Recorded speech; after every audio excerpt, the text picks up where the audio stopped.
15ই November শুক্রবার শ্রীকৃষ্ণের রাস উৎসব। এই গোটা মাসটা চলছে দামোদর মাস।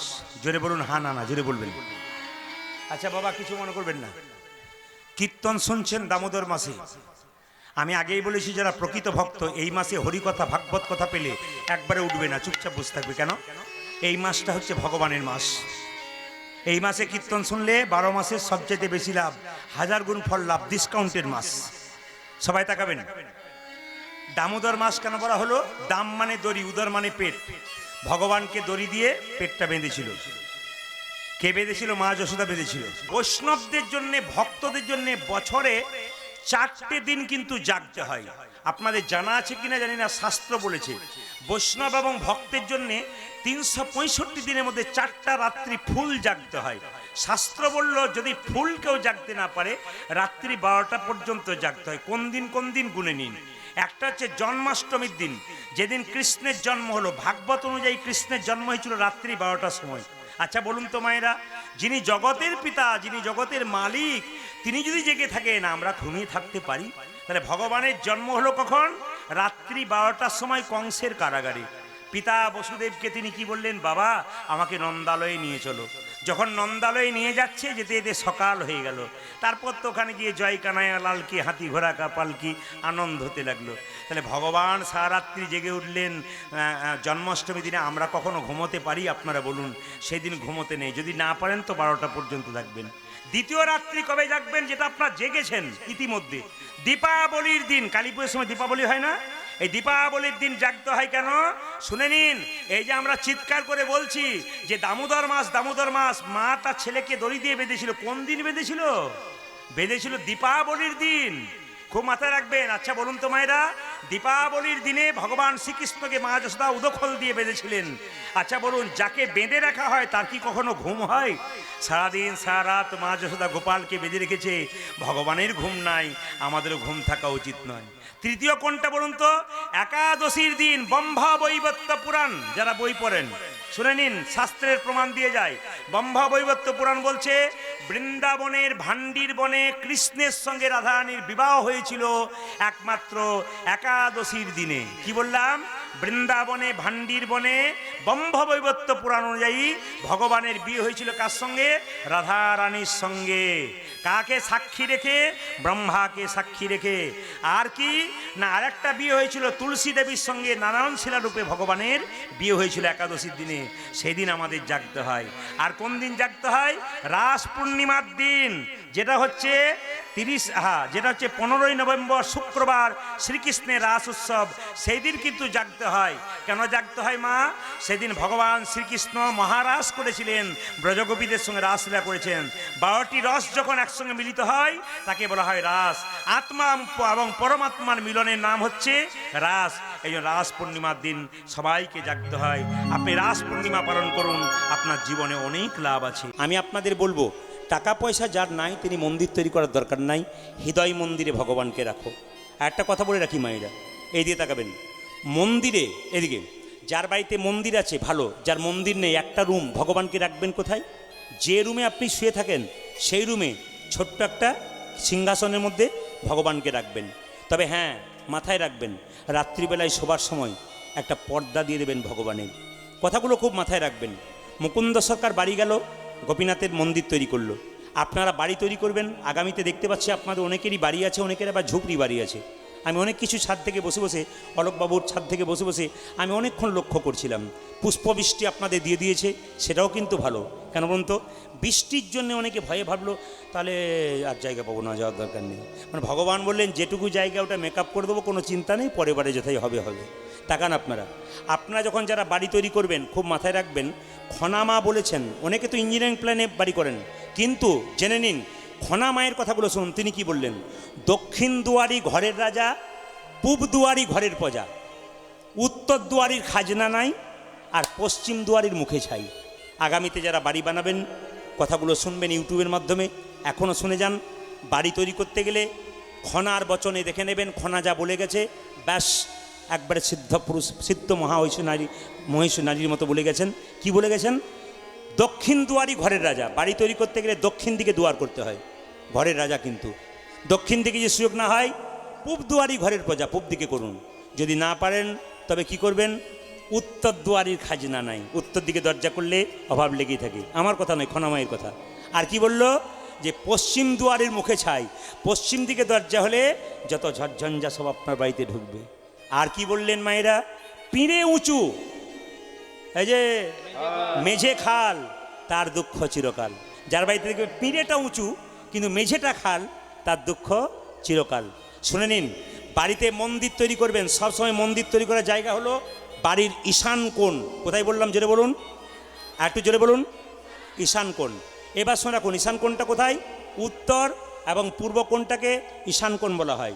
তবে একটা সাবধান করে দিলাম, আমার জ্যোতিষ বন্ধু বললেন, কি বললেন, সাবধান থাকতে বলবি মানুষকে। বলে কেন, যদি ঈশান কোণে কেউ ভুল করে বাথরুম পায়খানা করে দেয়, তার বাড়িতে 1 থেকে 2 বছরের মধ্যে কেউ সুসাইডের দিকে যাচ্ছে, জ্যোতিষ বলছে।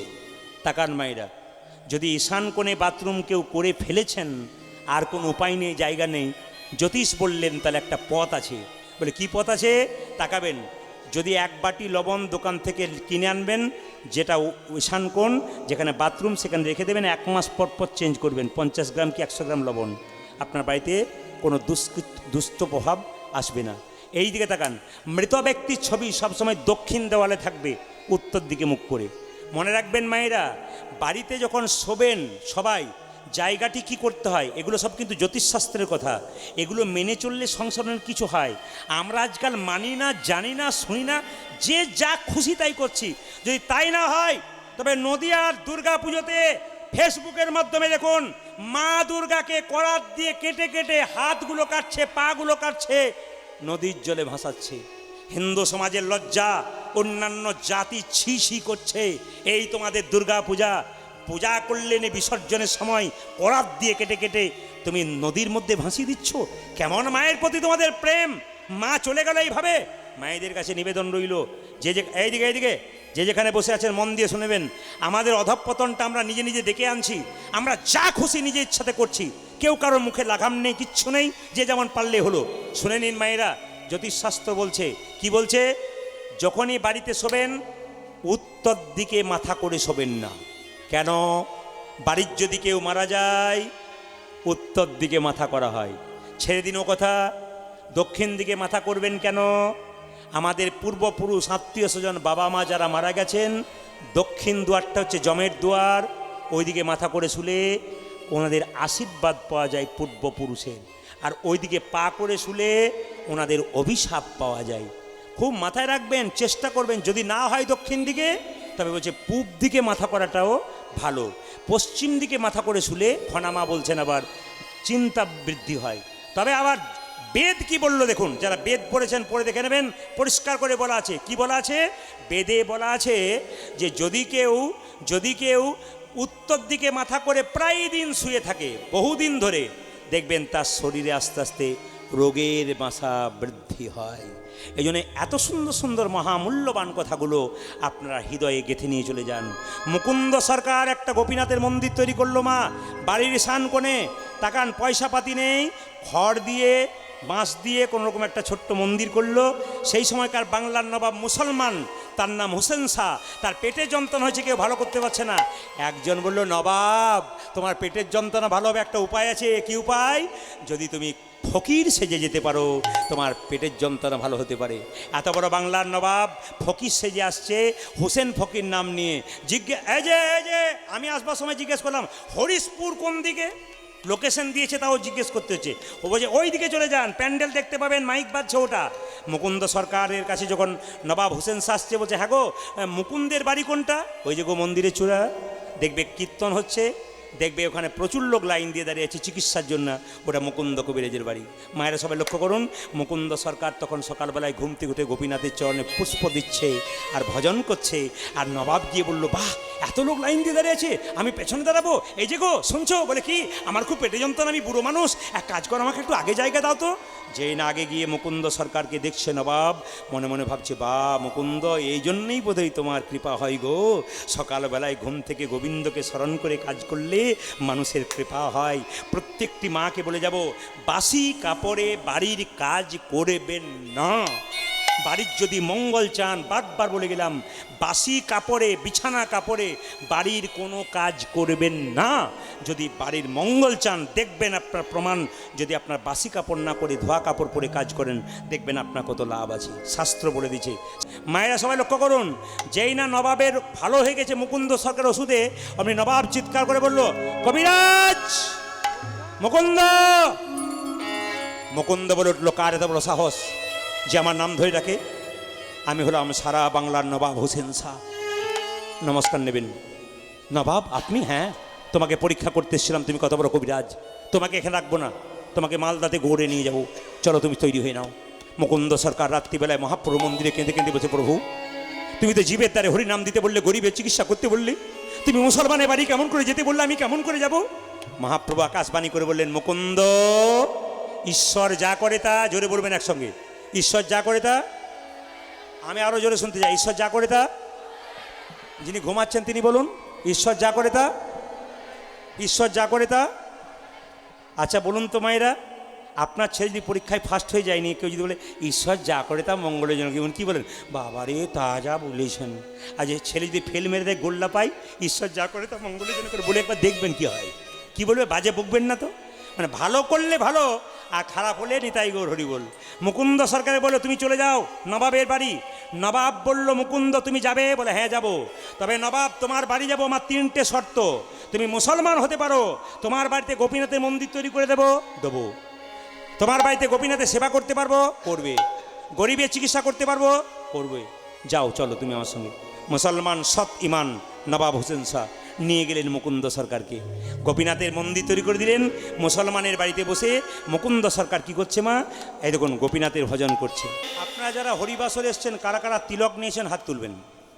তুলুন, যারা তিলক নিয়েছেন তুলুন, তুলুন, কোনো অসুবিধা তুলুন। মায়েরা যারা নিয়েছেন হাত তুলুন, যারা তিলক নিয়েছেন হাত তুলুন। বেশ, 2-4 জন তিলক নিতে পারে না কেন বলুন তো? এই তো ঘর থেকে বেরিয়েই তো দেখতে পাবে শ্রীকৃষ্ণ ব্রয়লার সেন্টার, না কি বলছেন? মুরগির মাংসর দোকান খুলেছে, নাম দিয়েছে আমাদের ওদিকে শ্রীকৃষ্ণ ব্রয়লার সেন্টার। কাটা 230, গোটা 230, কাটা 130, এই তো হচ্ছে ব্যাপার। মায়েরা সবাই তাকান, যে যেখানে বসে আছেন। আবার জুতোর দোকান খুলেছে, লিখেছে চৈতন্য শু হাউস। মানে ওপরে প্যাকেটে চৈতন্য লেখা আছে, আর ভেতরে জুতো ভরা আছে। যে বেটা দোকান করেছে লিখেছে, তারও কোনো জ্ঞান নাই।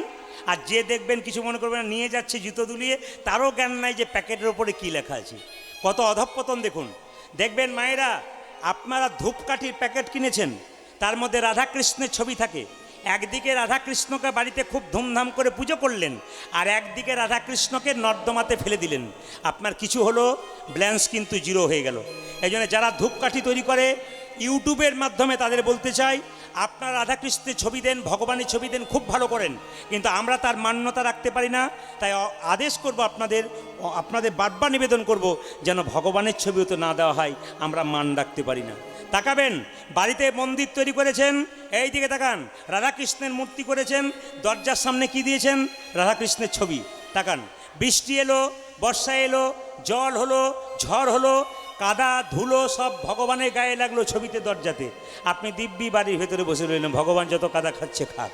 না না, এমন ছবি দেবেন যে ছবিটা, সেখানে পিতামাতার আশীর্বাদ থাকতে পারে, লেখাটা থাকতে পারে, কিন্তু তার ছবি কিন্তু থাকবে না, ভগবানের নামটা থাকতে পারে। আপনাদের কাছে নিবেদন রইল, যে যেখানে বসে আছেন মায়েরা, কিছু কিছু কাজ আছে আমরা কি করি, ভগবানকে মন্দিরে গিয়ে খুব ধূপ জ্বালাচ্ছি, আর ওই মন্দিরটা চাইতে এই মন্দিরটা যে আরও দামি, আমরা দিব্যি এখানে এই ধূপ জ্বালাচ্ছি। তবে আপনাদের দক্ষিণ চব্বিশ পরগনাতে একটা জিনিস দেখলাম, সবচাইতে ভালো লাগলো আপনাদের এলাকাতে, সবাই শুনবেন ভালো করে। আপনাদের এলাকাতে একটা ভালো জিনিস লাগলো, এই যে আপনাদের এলাকাতে একটা ভালো জিনিস কি লাগলো জানেন? আপনাদের এখানে কোনো মাতাল নাই। না আপনাদের হাসিতে বুঝতে পারলাম পার্টি আছে। কারণ কালকে আমি যেখানে ছিলাম না, সেখানে যেই না বলেছি না, মায়েরা বলছে বাবা রে, সে তো লুটিয়ে পড়লো। তাকান আমার দিকে, যে যেখানে বসে আছেন, বলছে মাতাল আছে, তার প্রমাণ একটু বলে দিই আপনাদের।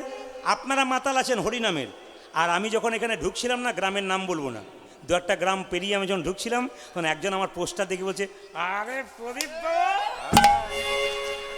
এখন যেই না বলেছে, আমরা দুপুরবেলা তো তোমার চলছে, সারা দুপুর চলে, কোনো অসুবিধা নেই। এখন লক্ষ্য করুন মায়েরা, যেই না ধরেছে আমাকে, আজ তো আপনার হরিশপুরে কীর্তন, আমি শুনতে যাব। বললাম তুমি যেও না, আরও গণ্ডগোল হবে। বলে কেন? উনি কিন্তু এসেছেন, নমস্কার আপনাকে, দাঁড়ান, ঠিক আছে, অসুবিধা নেই। ওনাকে দিয়েই বললাম, উনি ইশারা করছেন এখন আমাকে, বলে যান, কোনো অসুবিধা নেই। দেখেন আমাকে যেন সকালবেলায় ধরবেন না কিন্তু, নিতাই করে ধরব। উনি কিন্তু চুপচাপ দাঁড়িয়ে আছে। আচ্ছা ঠিক আছে, কোনো অসুবিধা, আপনি দাঁড়ান, আপনাকে আমি দেখতে দেবো না কাউকে, আপনি চুপচাপ দাঁড়ান। উনি কিন্তু এসেছেন, মানে এরকম করেছে আর কি, ওনার নামটা করেছি বলে। আচ্ছা শুনুন, উনি কি বলছেন শুনুন। আমি যাই না এলাম, আমার গাড়িটা ধরেছি, নিয়ে বলছে, প্রদীপবাবু আপনাকে কিন্তু একটা কবিতা বলতে হবে। আমার কবিতা বলার তো কীর্তনে, এখানে কেন? বলছে না কীর্তনে নয়, আমি মদ খাই, আমি কবিতা বলি। বললাম তুমি কবিতা বলো মানে? বলছে আমি কবিতা লিখেছি, শুনলে চমকে যাবেন। বললাম কী কবিতা লিখেছেন? বলছে আমি এই কবিতা লিখেছি, কি? আপেলে পোকা, দুধে জল, বিড়িতে শক্তি, আর মদে বল। বাবারে কি কবিতা, জোর রে তো, কি সুন্দর বলছে দেখো না। না না কিছু মনে করবে না, হরে কৃষ্ণ। আচ্ছা বলছি কি, আপেলে পোকা, দুধে জল, বিড়িতে শক্তি, মদে বল। তখন উনি বলছেন আমার আর বলার দরকার নাই বাবা, এখানে শেষ রাখ। ও তখন বলে আপনাকে এক লাইন বলতে হবে। আমি কবিও নই, কবিতা লিখতে জানি না, আমি বলতে পারবো না। না না বললে ছাড়বই না। তুমি কি খাও? বলছে আমি জেডি খাই। তবে এক লাইন বলে যাই। বলে কি? খাবে জেডি, ফুলবে বডি, শ্মশান তোমার জন্য রেডি। আপনি আর খাবেন না, কম খাবেন কিন্তু। বলুন রাধা রানী কি, শ্যাম সুন্দর কি, মদন মোহন কি। এইবার তত্ত্বের মাধ্যমে বলি, বিনোদ ললাটে বিনোদ তিলক। তাকান, তিলক আপনারা নিয়েছেন। তিলক, এই যে তিলকটা দেখতে পাচ্ছেন, আমার দিকে তাকান যারা নিয়েছেন। এই তিলকটি হলো ভগবানের চরণ। এই তিলক ভগবানের চরণ। নাকের মধ্যে যে একটা তুলসী পাতার মতো রয়েছে, ওটা তুলসী পাতা। গোবিন্দের চরণ হলো তিলক। তুলসী পাতা চরণে দিতে হয়, তাই তুলসী পাতা। যার কপালে গোবিন্দের চরণ থাকে, তার আবার কোনো ভয় থাকে নাকি? তার গাড়ি বাড়ি টাকা পয়সা হোক আর না হোক, অন্তত শান্তি হয়ে যায়। মায়েরা তাকান, তিলকে দিতে গেলে 5টা আঙ্গুলে দিতে হয়। সবাই মন দিয়ে শুনবেন। এই আঙ্গুলে দেওয়া যায়, এই আঙ্গুলে দেওয়া যায়, এই আঙ্গুলে দেওয়া যায়, এই আঙ্গুলে দেওয়া যায়, এই আঙ্গুলে দেওয়া যায়। এই আঙ্গুলের নাম হলো বৃদ্ধাঙ্গুষ্ঠী, এই আঙ্গুলের নাম হলো তর্জনী, এই আঙ্গুলের নাম হলো মধ্যমা, এই আঙ্গুলের নাম হলো অনামিকা, এই আঙ্গুলের নাম হলো কনিষ্ঠা। শুনে নিন, যারা প্রকৃত ব্রাহ্মণ, পুজো পাঠ করে শাস্ত্র মেনে, সেই ব্রাহ্মণকে জিজ্ঞেস করবেন, বাবা মায়ের চরণের একটু সিঁদুর আমায় দাও। যিনি প্রকৃত ব্রাহ্মণ, এই আঙ্গুলে দেবেন না, এই আঙ্গুলে দেবেন না, প্রমাণ দেখে নেবেন, এই আঙ্গুলে দেবে। আপনি তিলক করছেন, কোনো বাচ্চা ছেলে বা কোনো মেয়ে বলল, বাবা একটু আমাকে ফোঁটা দাও, এই আঙ্গুলে নয়। ফোঁটা সব সময় সবাই শিখে যান, কিন্তু ফোঁটা সব সময় এই আঙ্গুলে। এই আঙ্গুলে কাকে তিলক দেবেন? বাড়িতে কেউ মারা গেল, বাড়ির কাছে কেউ মারা গেল, তার কপালে একটা তিলক দিতে হয়, তার চোখে 2টো তুলসী পাতা দিতে হয়, বুকে একটা গীতা দিতে হয়। কিন্তু জীবনে যে গীতা পড়ে নাই, তার বুকে গীতা দিয়ে কোনো লাভ নাই। জীবনে যে তুলসী গাছে জল দেয় নাই, তার তুলসী পাতা দিয়ে কোনো লাভ নাই। শুনে নিন মায়েরা, কথা বলে রাখি, তবে ছেলের বাবা মারা গেলে সবসময় তো চাই আমার বাবার বুকে গীতা দিই, তুলসী পাতা দিই। এটা ঠিক আছে, দেবেন, অবশ্যই দেবেন। বাবা মাকে ছেলে কোনোদিন চায় না যে অন্য জায়গায় যাক, সবসময় স্বর্গে যাক চাই, এই উদ্দেশ্যে আমরা দিই। কিন্তু তার আগে পড়বেন, তবে দেওয়াটা সার্থক হবে। আমার দিকে তাকাবেন, এই আঙ্গুলে মৃত ব্যক্তির কপালে তিলক দিতে হয়। এই আঙ্গুলে কাকে তিলক দেবেন? নিজে যখন তিলক নেবেন তখন এই আঙ্গুলে নেবেন। এই আঙ্গুলে কাকে দেবেন? অনামিকা, ভগবান বিষ্ণুর আঙ্গুল। যারা দীক্ষা নিয়েছেন তারা শুনে রাখুন, এই আঙ্গুল থেকে অন্তত গুরুমন্ত্র ভজন শুরু হয়। ভগবানের চরণে যখন তুলসী পত্র দেবেন, এই আঙ্গুলটা টাচ থাকতে হবে। ভগবানের চরণে ফুল দেবেন, এই আঙ্গুল টাচ থাকতে হবে। ভগবানের চরণে একটু প্রসাদ দেবেন, এই আঙ্গুল টাচ থাকতে হবে। ভগবানের চরণে একটু চন্দন দেবেন, আপনি এই আঙ্গুলে দেবেন। গুরুদেবের চরণে দেবেন, এই আঙ্গুলে দেবেন। এই আঙ্গুলে কাকে দেবেন? ভাইয়ের কপালে দিলাম ফোঁটা, জমের দুয়ারে পড়ল কাঁটা। আগামী 3রা নভেম্বর রবিবার ভাতৃদ্বিতীয়া আসছে, আপনারা সবাই দেখতে পাবেন। জমের দুয়ারে দিলাম আগে কি ভাইয়ের কপালে দিলাম ফোঁটা, আর জমের দুয়ারে পড়ল কাঁটা। এটা প্রত্যেকটি ভাই বোনের উৎসব ভাতৃদ্বিতীয়া। আপনাদের কাছে নিবেদন রইল মা, 5টা আঙ্গুলের কাজ আছে। এইবার বলবেন তিলক নেব, লোকে ঠাট্টা করবে। আমাদের ওখানে একটা মেয়ে তিলক নিয়েছে, বাড়ির 5 জন তখন বলা বলি করছে, বাবারে হারাধনের বইয়ে কি ঢং দিদি, এ বোধহয় ভগবান আগেই পেয়ে যাবে। সব চাইতে লজ্জার ব্যাপার, অন্য জাতের লোক যদি হরিনাম করে, তবে অন্য জাতের লোক যদি ধর্ম করে, তারা বলে এই তোর পাশে আছি, কেউ কিছু বললে বলবি, দেখে নেবো, করে যা তুই ধর্ম। আর আমাদের যদি কেউ ধর্ম করে, অন্য জাতির লোককে বলতে পারে, নিজেরাই বলে বলে করি, বাবারে কি তিলক নিয়েছে গো, মালা নিয়েছে গো, ভগবান পেয়ে যাবে। সব চাইতে শয়তান হলাম আমরা, আমাদের জন্যে ধর্মটা চলে যাচ্ছে। তবে বলে রাখি, যারা হরিনাম করে কীর্তন করে তারা শুনে রাখুন, হাতি চলে বাজার, কুত্তা ভুকে হাজার। হাতি রাস্তা দিয়ে যাবে, কুকুর ঘেউ ঘেউ করবে, হাতি তার কথা কোনো দিন শুনবে না। আপনারা তো হাতির মতো হরিনাম করবেন, কুকুর ঘেউ ঘেউ করুক, আপনি শুনবেন না। তবু যদি কেউ আমাদের বীরভূমে যান, ময়নাডালের মহাপ্রভু মন্দির বলে একটা মন্দির আছে আমাদের, ওখানে প্রসাদ হয় প্রত্যেক দিন, অন্নপ্রসাদ, শেষে পাতাতে পরমান্ন দেওয়া হয়। যখন আপনি যাবেন আমাদের এলাকায় দেখে নেবেন প্রমাণ। অন্ন যখন পাবেন, সবজি যখন পাবেন, মন্দিরে মহাপ্রভুর, ওখানে মহাপ্রভু এসেছিলেন স্বয়ং, তো এখানে প্রসাদ যখন পাবেন তখন দেখবেন কোথাও কোনো কুকুর নাই, কিন্তু যখনই পরমান্নটা দেওয়া হবে তখন কুকুর ছুটে আসে, আপনার প্রসাদটাকে তুলে নিয়ে চলে যাবে। ওই জন্য সবাই ভক্তরা বলে প্রসাদ দেওয়ার সময় পরমান্ন, কুকুর আসছে, কুকুর আসছে, তাড়াতাড়ি পান। সব ভক্তরা একটু পেয়ে একটু রেখে দেয় কুকুরগুলোকে দেওয়ার জন্যে। একটা কুকুর পর্যন্ত বুঝতে পারলো ভগবানের প্রসাদের কি আস্বাদন, আমরা মানুষ হয়ে বুঝতে পারলাম না। এর চাইতে লজ্জার হয় কি কারণ? এই জন্য আপনাদের কাছে নিবেদন রইল, এই লজ্জাটা ঘোচান, হিন্দু সমাজের লজ্জা ঘোচান। আমি আপনাদের বলতে চাই, হিন্দু সমাজের কতগুলো দুষ্ট জিনিস আছে, সেগুলোকে আমি তুলে ধরবো।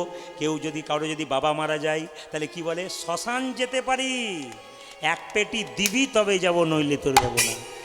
মুসলিমদের কেউ যদি মারা যায়, খ্রিস্টানদের কেউ যদি মারা যায়, সাদা কাপড় পরে মাথা নিচু হয়ে চুপচাপ নত হয়ে যায়।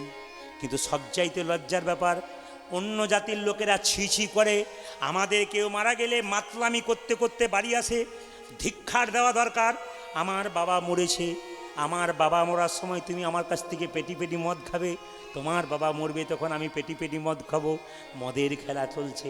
দুর্গা পুজো হলো বহু জায়গাতে, আপনাদের জন্য বলি নাই, বহু জায়গায় দুর্গা পুজো হলো। সবচাইতে লজ্জার ব্যাপার, থিম হচ্ছে, আমরা এখন পুজো দেখতে যাই না, আমরা থিম দেখতে যাই। আমরা পুজো দেখতে যাই না, লাইটের রোশনাই দেখতে যাই। আমরা পুজো দেখতে যাই না, আমরা অনেক লজ্জাকর ঘটনা দেখতে পাই। শুনে নিন আপনারা, এবছর কীর্তন করে মেদিনীপুর থেকে যাচ্ছিলাম একটা শহরের পাশ দিয়ে, দেখতে পেলাম দুর্গা ঠাকুর দেখছে, 2:30 বাজছে, তখন সবাই হুল্লোড় করছে, কিন্তু প্যান্ডেলের পাশে 3-4টা 21 বছরের মেয়ে আর 3-4টা 22-25 বছরের ছেলে, এ ওর পিঠে চাপড়াচ্ছে, এ ওর গালে টানছে, ওর পিঠ ধরে জমা ধরে টেনে দিচ্ছে। লজ্জা লাগছে হিন্দু সমাজের, লজ্জা লাগা উচিত বেহায়া বাবাগুলোর, যে বাবাগুলো নিজেদের মেয়ে ছেলের কোনো জ্ঞান রাখে না, রাত্রিবেলায় তাদেরকে বাইরেতে রেখে দেয়।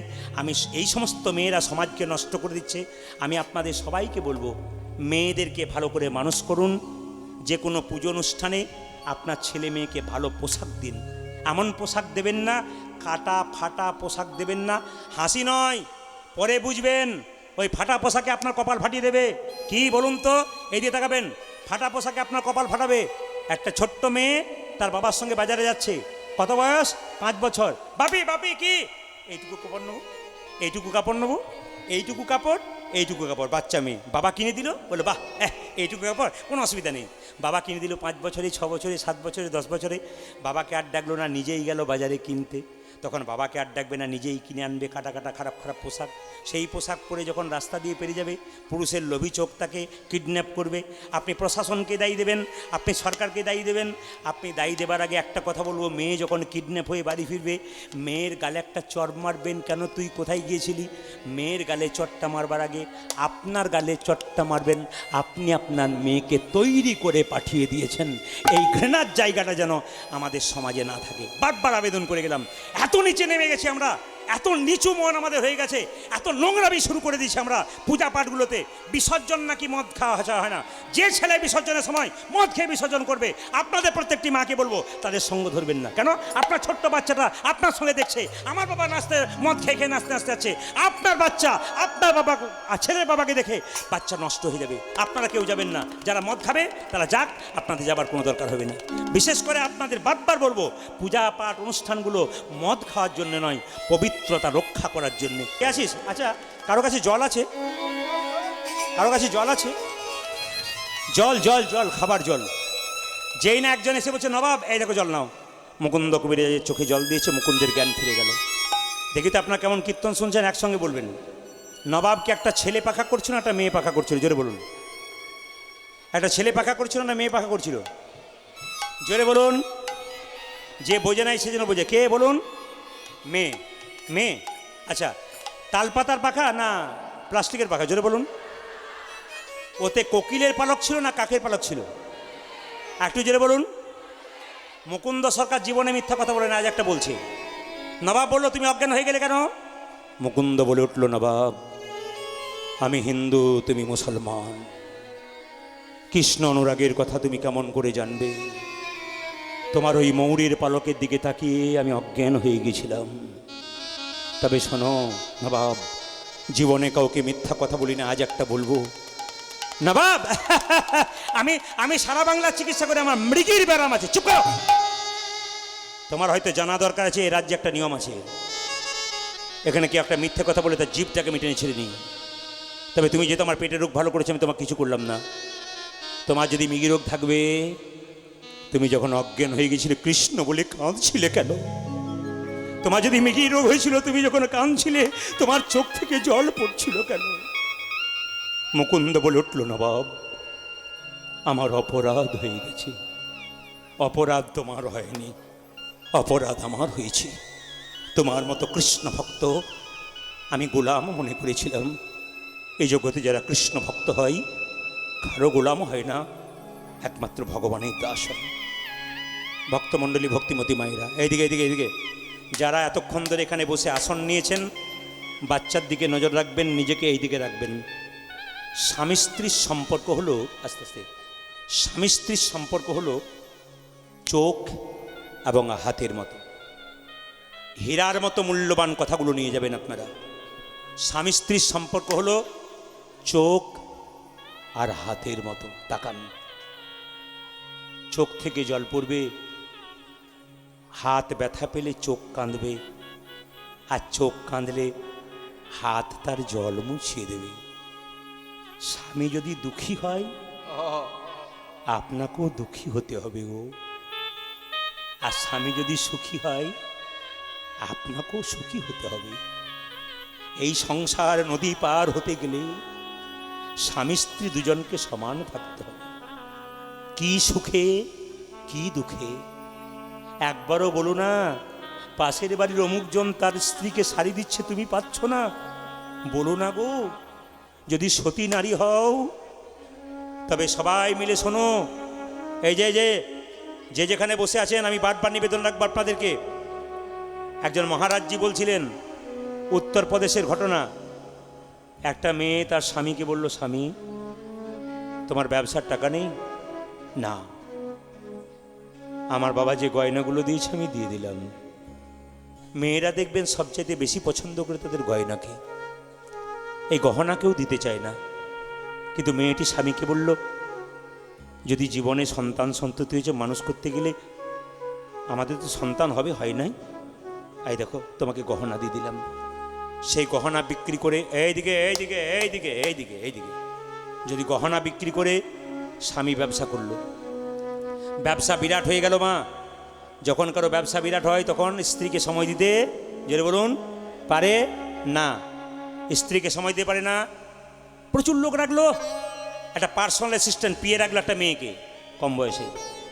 মেয়েটির সঙ্গে হিসাব নিকাশ করতে করতে একদিন মেয়েটির প্রেমে ভদ্রলোক পড়ে গেল। মেয়েটি দিনের পর দিন, রাতের পর রাত তাকে সঙ্গ দেয়, স্ত্রীর কাছে কম যায়। কিন্তু সতী সাধ্বী স্ত্রী লাল পেরে কাপড় পরে কপালে একটা সিঁদুরের ফোঁটা নিয়ে প্রতিদিন মা লক্ষ্মীর মন্দিরে আরাধনা করে তার স্বামীর মঙ্গলের জন্য। তাকান আমার দিকে। কিছুদিন পরে সেই প্রিয় মেয়েটি বলে উঠলো, আমি তোমাকে বিয়ে করতে চাই। ওই মেয়েটিকে তুমি ডিভোর্স দিয়ে যাও। না, ওর জন্য আমার ব্যবসা, ও আমার জন্য প্রাণ দিয়ে দিয়েছে। আমি আমি সব কিছু করতে পারি, আমি আমার স্ত্রীকে ত্যাগ করতে পারবো না। ওটা আমার লক্ষ্মী, ও আমার ঘরের লক্ষ্মী গো, ওকে ত্যাগ করতে পারবো না। কিছুদিন পরে তার স্ত্রী একটা কঠিন রোগ হলো। স্বামীর সময় নাই, কাজের লোক দিয়ে ডাক্তারখানে পাঠায়। ডাক্তারবাবু আস্তে আস্তে ডাক্তারবাবু আমার একটা কথা বললেন যে তোমার ব্লাড ক্যান্সার হয়েছে, তুমি 12 দিন পর মারা যাবে। তাকান আমার দিকে। তোমার ব্লাড ক্যান্সার হয়েছে, তুমি 12 দিন পর মারা যাবে। কিছুদিন পরে মায়েরা সেই মেয়েটি বলে উঠলো, তোমার স্ত্রীকে বলে দাও তুমি ডিভোর্স দেবে। মেয়েটিকে স্ত্রীকে যখন বলতে যাচ্ছে আমি তোমাকে ডিভোর্স দেবো, তখন মেয়েটি বলে উঠলো, আমাকে ডিভোর্স দেবে? আমি মেনে নিলাম। স্বামী, আমাকে 12টা দিন সময় দাও। স্বামী কিন্তু জানে না, আমাকে 12টা দিন সময় দাও। একবার বলেনি যাতে কষ্ট পাই। দেখুন, স্ত্রী এত কষ্ট, 12 দিন পর মরে যাবে, স্বামীকে বলে নাই কেন যদি কষ্ট পাই? এদিকে গল্প করলে হবে না, আপনাকে তাকাতে হবে। কেন বলুন তো? আপনাকে শিখতে হবে আমি কি বলছি, আপনি ভেতরে কতটা ঢোকাতে পারছেন। যদি একটুখানি ঢোকাতে পারেন, আপনার সংসার শোনার মতো হবে। কে বলছে হবে না? স্ত্রী বলে উঠলো, স্বামী স্বামী 12টা দিন সময় দাও। কেন গো? জীবন ভরে তোমার চরণ সেবা করে নেব। খালি চোখের জলে ভাসে আর স্বামীর চরণ সেবা করে। আর একটা দিন বাকি। স্ত্রী যখন বারবার কাঁদছে, স্বামী বলে উঠলো, কি গো কি হয়েছে তোমার, তুমি কাঁদছো কেন সেবা করতে করতে? স্বামী, ডাক্তারবাবু জবাব দিয়েছে আমার নাকি ব্লাড ক্যান্সার হয়েছে, আমি আর বাঁচবো না। তোমাকে সেবা করলাম, ঈশ্বরের কাছে প্রার্থনা করি তোমার অনেক বড় ব্যবসা হোক। স্ত্রীর ভালোবাসায় তার স্বামী হাতটা ধরে বলল, গো মহিষী নারী, কে তুমি? এক লক্ষ্মীকে মন্দিরে দেখেছিলাম, আর এক লক্ষ্মীকে দেখলাম আমার মুখের সামনে। এই এক লক্ষ্মী আপনার এক লক্ষ্মী। মেয়েরাই লক্ষ্মী, যার গুণে সংসার ভালো হয়। মেয়েরাই আবার অলক্ষ্মী, যার গুণে সংসার নষ্ট হয়ে যায়। বিয়েটাকে বাদ দিয়ে দিল, নিজের স্ত্রী মারা গেল, আর সংসার করে নাই। বিরাট বড় উত্তরপ্রদেশে ব্যবসা করছে। প্রতিদিন সকালবেলায় ঘুম থেকে উঠে স্নান করে লক্ষ্মীর চরণে ফুল দেবার আগে নিজের স্ত্রীর চরণে দুটো ফুল দেয়। নারী যদি নারীর মতো হয়, পুরুষ অনেক উপরে উঠে গো। নারী যদি আনারী হয়, পুরুষ নিচে নেমে যায়। নারী ছিল পদ্মাবতী, জয়দেবের চরণ পেয়ে, জয়দেব গোবিন্দের চরণ পেয়েছিল পদ্মাবতীর জন্য। নারী ছিল রামী, রজকিনীর মেয়ে, চণ্ডীদাস ব্রাহ্মণের ছেলে, তাকে ভগবান পাইয়ে দিয়েছিল, পদকর্তা তৈরি করেছিল। নারী ছিল বিল্বমঙ্গলের স্ত্রী, স্ত্রী তো নয়, বিল্বমঙ্গলের সঙ্গে যার প্রেম হয়েছিল চিন্তামণি, যার জন্যে বিল্বমঙ্গল ব্রাহ্মণ সন্তান হয়ে একদিন ভগবানের চরণ পেয়েছিল। নারীকে নারীর মতো হতে হবে। প্রত্যেকটি মায়েদেরকে বলে যাব, কীর্তন শুনবেন, অনুভব করে যাবেন যেন নারী নারীর মতো হয়। সবাইকে বলে যায়, সব ভালো গো, অহংকার ভালো নয়। আমি যখন কীর্তন শুরু করলাম, তখন শুরুর সময় কীর্তনে তো লোক কম, কিন্তু আমি যখন ইউটিউবে গেলাম, মানুষ শোনার পর প্রত্যেকটা জেলায় জেলায় আপনারা কি লোক দেখাচ্ছেন। আসাম, কোচবিহার, জলপাইগুড়ি চলে যান, 25 থেকে 30 খানা বাস আসে কীর্তন শুনতে। যাত্রাতে লোক হয় না, 25 থেকে 30 হাজার মানুষ গিজ গিজ করে আসাম, কোচবিহারে। পুলিশ প্রশাসন দিয়ে রাখতে হয়, নইলে লোক জমানো যায়, ধরা যায় না। সেই আসরগুলোতে আমি যাই। আপনারা সবাই লক্ষ্য করুন, যেখানে বসে আছেন, এই যে 3 ঘন্টা ধরে আপনারা যে পরিশ্রমটা দেখছেন, এটা শুধু আপনাদের এখানে নয়, আমি যতক্ষণ আসরে থাকবো আপনাদের হয়ে চেষ্টা করব এরকম পরিশ্রম দিয়ে আপনাদের কিছু দেওয়ার। শুধু বলতে চাই, আপনাদের কাছে মিনতি রইল, গাড়ি হোক, বাড়ি হোক, টাকা হোক না হোক, ভেতরে যেন অহংকার না হয়। কিসের অহংকার করছেন আপনি? আপনি কি জন্ম পেয়েছেন? আপনার মা দিয়েছে আপনাকে, আপনি পান নাই। আপনি কি নামটা কি আপনি রেখেছেন? আপনার বাবা মা রেখেছে। আপনি কি পড়াশোনা করেছেন? আপনার মাস্টারমশাই পড়িয়েছে, তবে আপনি পড়েছেন। আপনি কি চাকরি পেয়েছেন? একজন দিয়েছে। আপনি কি শ্মশানে নিজে যেতে পারবেন? নিয়ে যাবে অন্যজন। সব যদি অন্যের হয় তবে তোমার কি? তাকাবেন আমার দিকে। এত এত খাচ্ছেন বাড়িতে, বলুন তো শেষের দিনে কি খাবেন? এক চামচ জল, তাও ভেতরে ঢুকলে আবার বেরিয়ে চলে আসতে পারে। শেষের দিনে আপনার বস্ত্র কি? এত রঙিন রঙিন কাপড় আপনারা পরছেন, অবশ্যই পরবেন। শেষের দিনে বস্ত্র একটা সাদা কাপড়। শেষের দিনে দেখাটা কেমন হবে? আস্তে আবছা আবছা দেখা হবে। আমি তার প্রমাণ দেখলাম মায়েরা, নিজের প্রমাণ। গত কার্তিক মাসে আমি হাওড়াতে গান করছিলাম। আমার মা অসুস্থ হয়ে গেল, স্ট্রোক হয়ে গেল। এক ডাক্তারবাবু বাড়িতে গান করছিলাম, খুব ভিআইপি ডাক্তার হাওড়ার। উনি আমাকে লক্ষ্মী পুজো লোকে কীর্তন করাচ্ছিলেন। সেদিন আমার মা পড়ে গেল। এখান থেকে হ্যালো করলাম, মাকে ভর্তি করা হলো নার্সিংহোমে। পরের দিন সকালে সব কীর্তন জবাব দিয়ে আমি গেলাম। মায়ের কাছে যখন দাঁড়ালাম তখন আমি বললাম, মা আমি প্রদীপ এসেছি। আমার মা তখন আমায় দেখতে পাচ্ছে না, প্রদীপ না বললে অন্যজনের নাম বলছে, চিনতে পারছে না। যে মা গেলে বলতে এলি, মাথায় হাতটা ভুলে দিত, মৃত্যুর আগে সে আবছা দেখছে। পৃথিবীতে প্রতিটা মানুষ যখন মরবেন, মরবার সময় চোখের মধ্যে একটা ঘোলা পড়বে। আপনি তখন কি করবেন? চোখ থেকে ঘোলা পড়বে চোখের মধ্যে, আপনি আবছা আবছা দেখবেন। আপনার শেষ শিক্ষা কি? ঈশ্বরই সব। আপনার শেষ ভুল কি? চোখের জল, কিছুই করতে পারলাম না। বলি আপনাদের যে যেখানে বসে আছেন মায়েরা, সবাই মন দিয়ে শুনবেন। শেষ দশা যদি আমাদেরই হয়, শেষ জায়গা কোথায়? যতই দামি ছপ্পর খাট কেনেন, শেষ জায়গা শ্মশানের চিতা। তাকান আমার দিকে। শ্মশানের শ্মশানের শ্মশানের চিতা। আপনার নামের আগে মৃত্যুর পরে একটা কথা যোগ হবে, স্বর্গীয়া স্বর্গীয়া লাগান। আপনি যখন মরে যাবেন, হসপিটাল থেকে আসবেন, আপনার নাম ধরুন বিমল, কি বলবে? ডেড বডি এলো। আর বিমল এলো বলবো না কেউ, কি বলবো? মরা এলো, হ্যারে বডিটা এলো, হ্যারে ডেড বডি এলো। এই তো আমাদের শেষ ব্যাপার। কিসের অহংকার করছি আমরা? অহংকার ত্যাগ করুন, প্রেম দিন। বলা যায় নাকি কখন চলে যাবে। মৃত্যুর আগে একটা কথা বলে যাই, ভালো ব্যবহার করুন। হরিশপুর থেকে যখন যাবেন কোনো মা চার কাহারে নিয়ে, লোকে বলবে, আহ মেয়েটা খুব ভালো ছিল, খুব কৃষ্ণ ভক্ত ছিল, 10 চক্রের ভগবান। আপনি যাচ্ছেন স্বর্গে। আর আপনার মৃত্যুর পর যদি বলে, এই মেয়েটা খুব দুষ্ট ছিল, সমাজটাকে নষ্ট করছিল, খুব বদমাইশ মেয়ে ছিল, ইনি যাবেন নরকে। কোনো পুরুষ যখন মৃত্যুর পর চলে যায়, কি বলবে? কি এই লোকটা খুব দুষ্ট ছিল রে, বেটা গেল ভালো হলো, জেনে নেবেন মেয়েরা, সে যাবে নরকে। আর আপনার মৃত্যুর পর যদি কেউ বলে, আহ মানুষটা খুব ভালো ছিল গো, ইনি যাবে স্বর্গে। আমি আপনাদের বারবার বলতে চাই, যে যেখানে বসে আছেন মন দিয়ে শুনবেন। সবার কাছে একটা অনুরোধ রইল, মেয়েদের চুলের মুঠি ধরে কেউ মারবেন না।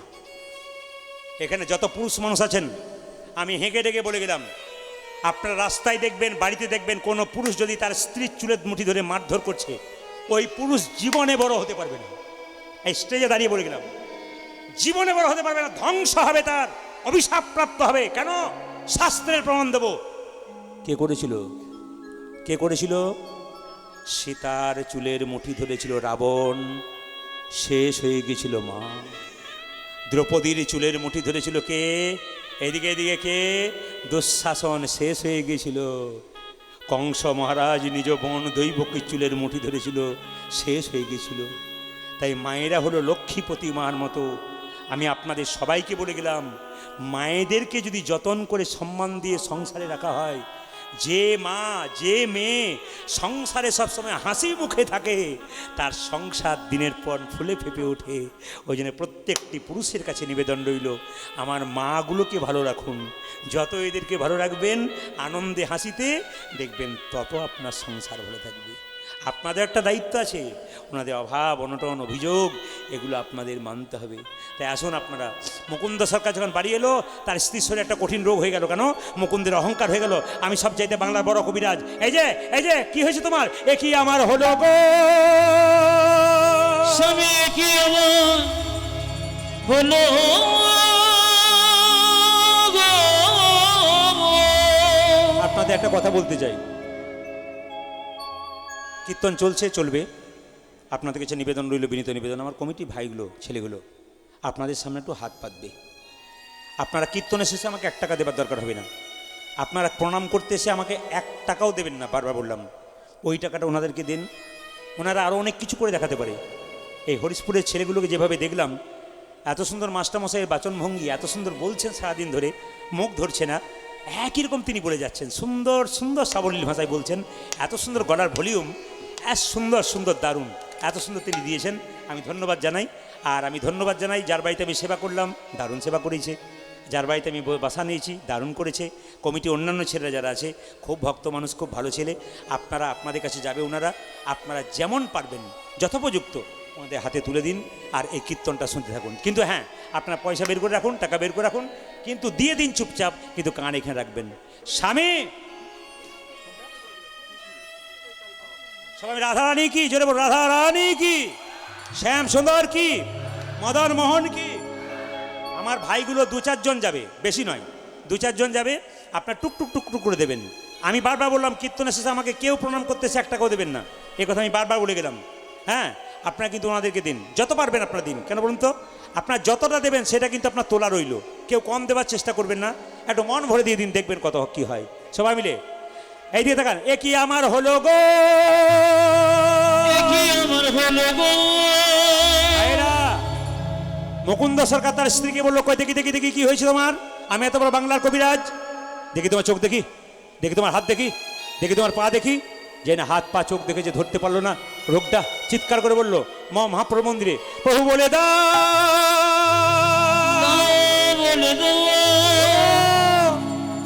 আমি সারা বাংলার চিকিৎসক, আমার স্ত্রী রোগ ধরতে পারলাম না কেন? মুকুন্দ সরকার সঙ্গে সঙ্গে বলল, আমি যা ভেবেছিলাম তাই হয়েছে। মহাপ্রভু বলছে, মুকুন্দ, সারা বাংলা চিকিৎসা করে তোমার ভিতরে অহংকার হয়ে গেছে। মুকুন্দ সরকার কেঁদে কেঁদে বলল, আমি ক্ষুদ্র জীব, কখন আমার অহংকার হয় আমি জানি না, তুমি আমাকে ভালো করে দাও, আমার স্ত্রীকে ভালো করে দাও। মহাপ্রভু চিবানো পান তার স্ত্রীকে দিলেন, আর তার স্ত্রী গর্ভ থেকে একটি সন্তান হলো, সেই সন্তানের নাম হলো ভক্ত রঘুনন্দন। ভগবানের আরেক নাম হলো দামোদর। এইদিকে এই মাসটাকে দামোদর মাস বলা হয়। সবাই মিলে মাথা নাড়াবেন, কিন্তু এখন বাতাস বন্ধ করুন, কষ্ট করে কীর্তন শুনুন, আপনার মন কৃষ্ণ পদে মতি হবে। বাবা, দান যারা নিচ্ছেন টুকটুক টুকটুক করে নিয়ে নিন, কথাগুলো শুনতে অসুবিধা হবে। সবাই তাকাবেন। আমি জানি আপনারা দান খুব সুন্দর দিয়েছেন, এইভাবে প্রতি বছর আমাদের ছেলেগুলোকে দেবেন, এরা অনেক সুন্দর সুন্দর অনুষ্ঠান আপনাদের উপহার দেবে। আচ্ছা মায়েরা, কার্তিক মাসটা দামোদর মাস কখন থেকে শুরু? শুক্লা একাদশী থেকে, আশ্বিনের শুক্লা একাদশী থেকে কার্তিকের শুক্লা একাদশী পর্যন্ত। তার মানে গত পাশাঙ্কুশা একাদশী থেকে উত্থান একাদশী পর্যন্ত। কেউ কেউ করে, আবার কেউ কেউ করছে গত কোজাগরী পূর্ণিমা থেকে, মানে কাল থেকে, গতকাল থেকে একবার রাস পূর্ণিমা পর্যন্ত। আমি একটু আগে বললাম 12 মাসে ভগবান ভজনা করুন, যা কৃপা পাবেন এই মাসে ভগবান ভজনা করলে তার 1000 গুণ কৃপা পাবেন। মানে আজকে যারা কীর্তন শুনলেন, হাততালি দিলেন, দামোদর মাস উপলক্ষে আজকে আপনারা যেটা করলেন 1000 গুণ ফল লাভ পেয়ে গেলেন। শুধু আজ নয়, যেখানে ভক্তরা ভাগবত পাঠ করবে, গীতা পাঠ করবে, সেখানে বসে শুনবেন। 10টা কথার মধ্যে 2টো কথা আপনার কানে ঢুকলে ওনারা ভালো কথা বলবেন, আপনার জীবন সফল হবে। একটা কথা আপনাদের বলে যাই, এই মাসটা দামোদর মাস কেন তাকান। দাম উদর, দাম মানে কি? দড়ি, উদর মানে কি? পেট। এই মাসে মা যশোদা গোবিন্দের পেটে দড়ি দিয়ে বেঁধেছিল, এটা হচ্ছে দামোদর মাস। তাকান, এই মাসটার নাম কার্তিক মাস হলো কেন? 12 মাসে 3টে মাস খুব গুরুত্বপূর্ণ। একটা হচ্ছে কি মাঘ মাস, একটা বৈশাখ মাস, একটা কার্তিক মাস। সর্বশ্রেষ্ঠ মাস হচ্ছে 3টে মাসের মধ্যে কার্তিক মাস। আপনার বৃন্দাবন যান, গয়াকাশী যান, নবদ্বীপ যান, আজ থেকে দেখুন গা কি অবস্থা। আপনারা তো ঘরে বসে আছেন, বুঝতে পারছেন না কি ভক্তের ঢল চলছে। ওখানে বুঝতে পারবেন যে হিন্দু ধর্মের মানুষরা কি অগণিত মানুষ দামোদর ব্রত পালন করার জন্য পাগল হয়ে যাচ্ছে। অথচ সবচাইতে লজ্জার ব্যাপার, আমাদের বাড়ির হাঁড়িতে মাংস বন্ধ হচ্ছে না, আমাদের বাড়ির হাঁড়িতে মাছ বন্ধ হচ্ছে না, আমাদের বাড়ির হাঁড়িতে আমাদের পেঁয়াজ রসুন বন্ধ হচ্ছে না। মায়েরা সারা বছর খেলেন, একটা মাস গোবিন্দের জন্য দিতে পারলেন না? 365 দিনের মধ্যে এত এত দিন আপনার জন্য দিলেন, একটা মাস নিজের জন্য দিতে পারছেন না? কি করে গোবিন্দের কৃপা পাবেন? কি করে পাবেন আপনারা গোবিন্দের কৃপা? আপনাদের বলতে চাই, আস্তে আস্তে আপনাদের বলতে চাই, মায়েরা শুনে রাখুন, যদি আপনারা পারেন, যা করেছেন করেছেন, যদি মনে করেন যে বাড়ির ছেলেগুলো খাবে, কোনো অসুবিধা নেই। আমাদের ওখানে হয় কি জানেন, ছেলেগুলো যদি না পারে, মা বলে তোরা খা বাবা, আমি এই মাসটা থাকবো। বলে কেন? সংসারের মঙ্গল, আমি মা, আমি যে মা রে, আমি যদি খাই সংসারের মঙ্গল কখনো হয়, তোরা ছেলে মেয়ে খা, কোনো অসুবিধা নেই, আমি যে মা রে, আমার তো অনেক দায়িত্ব আছে তোদের এই সংসারটাকে গড়ে দেওয়া, আমি কিছু করব, তোরা ফল পাবি। আমাদের ওদিকে মায়েরা না, যারা ছেলে মেয়েরা পারে না দামোদর মাসে নিরামিষ খেতে, প্রত্যেকটি মা একবার শপথ নিয়ে নিয়েছে, এই 30টা দিন আমাকে রান্না করতে বলবি না, আমাকে ওইসব খেতেও বলবি না, আমি রান্না করতে পারবো না, তোরা ওইসব জিনিস খেলে রান্না কর, এই মাছগুলো নিরামিষ কর, বাকি তোরা ওগুলো খাবি, ওগুলো রান্না তোরা করে নে। আপনাদের কাছে নিবেদন রইল মায়েরা, শপথ নিতে হবে আপনাদের, তবে আপনাদের দিন ভালো হবে, জীবন ভালো হবে। সুন্দর করে বলে দিয়ে যাই, কার্তিক মাসটার নাম কার্তিক হলো কেন? আকাশে 27টা নক্ষত্র আছে, তার মধ্যে একটা নক্ষত্রের নাম হচ্ছে কার্তিকীয় নক্ষত্র। মায়েরা, এই নক্ষত্র কিন্তু রাধারানীর সবচাইতে প্রিয়, কৃত্তিকা নক্ষত্র রাধারানীর সবচাইতে প্রিয়। রাধারানীর যা প্রিয় কৃষ্ণ তার প্রিয়, আর কৃষ্ণর যা প্রিয় ভক্তের তার প্রিয়। এই জন্য কার্তিক মাসটা এত রাধা গোবিন্দের প্রিয়, এত ভক্তদের প্রিয়। এই কার্তিক মাসে দেখবেন অনেকে দাড়ি কামাবে না, হ্যাঁ, চুল কাটবে না, কত কত কত ত্যাগ দেখবেন এই মাসে। প্রচুর মানুষ দাড়ি রেখে দেবে, তারপর চুল রেখে দেবে, নখ রেখে দেবে, তারপর বিছানায় শোবে না, কম্বলের মধ্যে শুয়ে থাকবে, খুব কৃচ্ছা সাধন করবে। আবার অনেকে হবিষান্ন করে, আতপ চাল সেদ্ধ করে কলা মিষ্টি দিয়ে খায়। কত ত্যাগ স্বীকার করতে পারে মানুষ, আপনারা বুঝতে পারছেন ওরা কত সুখী আছে। বাবাকে জিজ্ঞেস করছিলাম, আপনি নিরামিষ খান? ওরা আমি নিরামিষ খাই, ডাক্তারের কাছে যেতে হয় না, আমার প্রেশার নাই, আমার সুগার নাই, আমার কোনো টেনশন নাই, সব গোবিন্দকে দিয়ে বসে আছি। দেখবেন এদের পরিণতি কেন বলুন তো? কৃষ্ণ ভক্ত যারা, রোগের বালাই নাই তাদের। আমি বারবার বলবো, এ সমাজ নষ্ট হচ্ছে শুধু খাবার জন্যে, উল্টো পাল্টা খাবার জন্য আমাদের জীবন নয়। আপনারা যারা বইপত্র পড়েন, যারা গীতা পড়বেন, তারা সুন্দর করে জেনে নিন। যারা গীতা পড়েছেন, ডায়েটিং করার জন্য বড় বড় ডাক্তারের কাছে যান, কি খেলে মোটা কমবো, কি করলে ব্যায়াম করলে মোটা কমে যাব, খাবার কমান, খাবার ঠিক খান। কি গীতা কি বললো? পেট যদি 3 ভাগ করা যায়, আজকাল কম বয়সের ছেলে মেয়েরা অনেকে দেখবেন ফাস্টফুডের দোকানে দাঁড়ায়, অনেকে দেখবেন ফাস্টফুডের দোকানের দিকে তাকায় না। অনেক মেয়েরা শিখে নিয়েছে ফাস্টফুডের দোকানে দাঁড়ালে হবে না, কারণ আমরা মোটা হয়ে যাব, স্লিম চেহারা থাকবে না, আমরা দেখতে ভালো হবো না, উল্টো পাল্টা হয়ে যাব শরীর, দরকার নেই, রোগ হয়ে যাবে। অনেক মেয়েরা খুব চালাক, কিন্তু খুব বাচ্চা বাচ্চা মেয়েরা ওর দিকে তাকায় না। আমার দিকে তাকাবেন, পেটটাকে যদি 4 ভাগ করা যায়, 3 ভাগ। কে বলছে? গীতা। দেখুন কি সুন্দর বলছে, 1 ভাগ খাও, 1 ভাগ জল দাও, 1 ভাগ ফাঁকা রেখো। যত রোগ এইখান থেকে শুরু হয়, যেমন দেবেন এইখানটা তেমন তৈরি হবে। একাদশী আপনাদের 28 অক্টোবর সোমবার রমা একাদশী, 28 অক্টোবর একাদশী কে কে পালন করেন? হাত তুলুন, হাত তুলুন। আমি খুব খুশি আপনাদের এখানে এসে। অনেক বোনেরা, অনেক মায়েরা আমার কাছে গিয়েছিল, একাদশী প্রচুর ধরে নিয়েছে, অনেক বাচ্চা ধরেছে। আমি প্রায় জায়গায় কীর্তন করতে যাই, মাগুলো বলে আমার বাচ্চাগুলো করে গো, আমার বাচ্চাগুলো করে। হ্যাঁ করবে। মুসলিম সমাজে 30 দিন রোজা রাখা হয়, ছোটো ছোটো বাচ্চাগুলো ভোর 4টে থেকে সন্ধ্যে 6টা পর্যন্ত থুতু গেলে না, শরীর খারাপ হয়ে যায় নাকি? আর আমাদের মাগুলো কি বলে, এখন করবা কি রে, বয়স হবে তখন করবি, এই এখন শরীর খারাপ হয়ে যাবে। ওদের বাচ্চাদের শরীর খারাপ হয়, কার হয়? ভগবানের নামে, উপরওয়ালার নামে নিজেদেরকে ছপে দেওয়া যায়, শরীর খারাপ কোনোদিন হয় না। তবে হ্যাঁ, সমর্থবান যাদের তাদের জন্য, যারা অসুস্থ মানুষ তাদের জন্য নয়। কিন্তু অসুস্থ মানুষ একাদশী করতে পারছেন, কোনো অসুবিধা নেই, আপনি নিরামিষ খাবেন। যারা ওষুধপত্র খান তারা একাদশী করতে পারেন। অনেকে বলে ওষুধপত্র খেয়ে একাদশী করতে পারবো না, হ্যাঁ করতে পারবেন। মায়েরা শুনে নিন, 4 দিন যে অসুস্থ অবস্থায় থাকেন, অসহজ অবস্থায়, আপনার একাদশী করতে পারেন একবার 100%। কেন? কোনো অসুবিধা নেই। বাড়িতে কেউ মারা গেলে একাদশী করা যায় না? অবশ্যই করা যায়। কেন বলুন তো? যেদিন শ্রাদ্ধের দিন সেদিন করবেন না, বাকি আপনি সব দিন করতে পারবেন। 8 থেকে 80 বছর পর্যন্ত প্রত্যেকে একাদশী করতে পারে। আমাদের সমাজে একটা রাজ হয়ে গেছে কি বলতো, বিধবা মেয়েরা করবে, সদমারা করবে না। না গো, সদবা বিধবা নয়, শাস্ত্র বলে দিয়েছে 8 থেকে 80 বছর পর্যন্ত সবাই একাদশী পালন করবেন। দামোদর মাসের তত্ত্বটা আপনাদের বলে যায়, যে যেখানে বসে আছেন মায়েরা। দামোদর মাসে ভগবান কি কি লীলা করেছিলেন। দামোদর মাসে ভগবান শ্রীকৃষ্ণ গিরি গোবর্ধন পাহাড় তুলেছিলেন। সবাই শুনে নিন।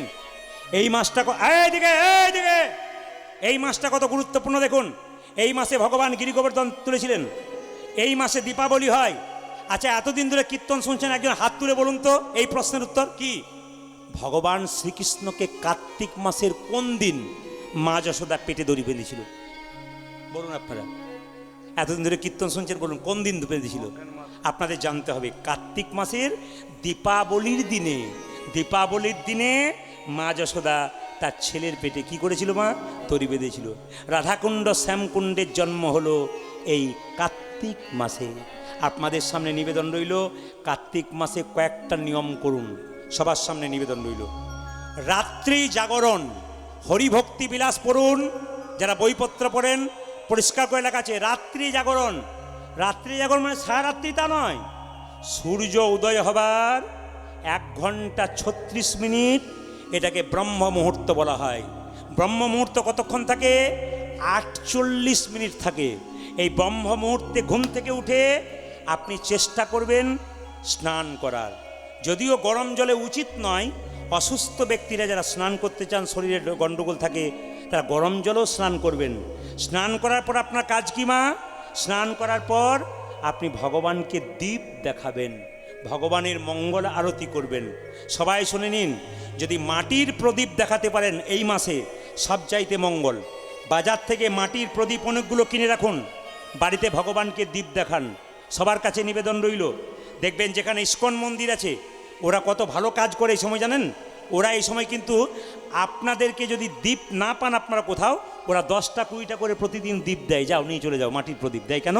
যাতে আমাদের সনাতন ধর্ম বাড়ে। 1 পয়সাও নেয় না কিন্তু কারো কাছ থেকে। কত চেষ্টা করছে মানুষ আমাদের ধর্মের পথে এগিয়ে নেওয়ার জন্য। আমরাও সেটা চেষ্টা করব। দীপ দেবেন ভগবানকে, ধূপ দেবেন ভগবানকে। আর কি করবেন? ভগবানের চরণে তুলসী পত্র দেবেন। আর কি করবেন মা? তুলসী গাছে জল দিয়ে পরিক্রমা করবেন। তবে হ্যাঁ, সূর্য উদয়ের আগে কেউ তুলসী গাছে জল দেবেন না অন্ধকার থাকতে, সূর্য উদয়ের পরে দেবেন। আর যদি কেউ বিকালবেলায় জল অনেকে দেয়, তারা কিন্তু সূর্য অস্ত যাবার আগে দেবেন, তারপরে নয় কিন্তু। এগুলো মাথায় রাখবেন।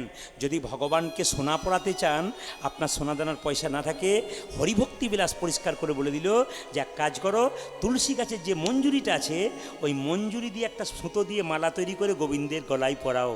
না পারো তো একটাখানি তুলসীর মঞ্জুরি ভগবানের মস্তকে দাও, ওইটাই কিন্তু সোনার মুটুক হয়ে যাবে। শাস্ত্র বলেছে, হরি ভক্তি বিলাস বলেছে, তুলসীর কত গুণ আছে মায়েরা। সবার কাছে নিবেদন রইল, তুলসী পাতা ভগবানের চরণে 3টে দেওয়ার নিয়ম আছে। একটি ডান পায়ে, একটি বাঁ পায়ে, একটি ডান কোথায় না, একটা হচ্ছে মাঝখানে। বলি রাজার কাছে ভগবান যখন গিয়েছিল বামন রূপে, 2টো পা ছিল আর একটা পা নাভি কুণ্ড থেকে বের করেছিল। ওই পাটাকে স্মরণ করে আমরা তুলসী পাতা দিই। কোন দিকে দেবেন? প্লেন দিকটা দেবেন তুলসী পাতা। যেন সব সময় মাথায় রাখবেন, তুলসী দেবার সময় নম নম তুলসী কৃষ্ণ প্রেয়সী, তুলসী গাছে জল দেওয়ার সময় এই গানটি আপনারা সবাই করবেন। তুলসী জল দেওয়ার আরও অনেক মন্ত্র আছে, কিন্তু এই সহজ মন্ত্রটা আপনারা বলতে পারেন। একবার সবাই মিলে হাত তুলে বলে দিন তো আমার সঙ্গে একসঙ্গে, নম নম তুলসী কৃষ্ণ প্রেয়সী, রাধা কৃষ্ণের চরণ পাবো এই অভিলাষী। নম নম তুলসী কৃষ্ণ প্রেয়সী, রাধা কৃষ্ণের চরণ পাবো এই অভিলাষী। নম নম তুলসী কৃষ্ণ প্রেয়সী, রাধা কৃষ্ণের চরণ পাবো এই অভিলাষী।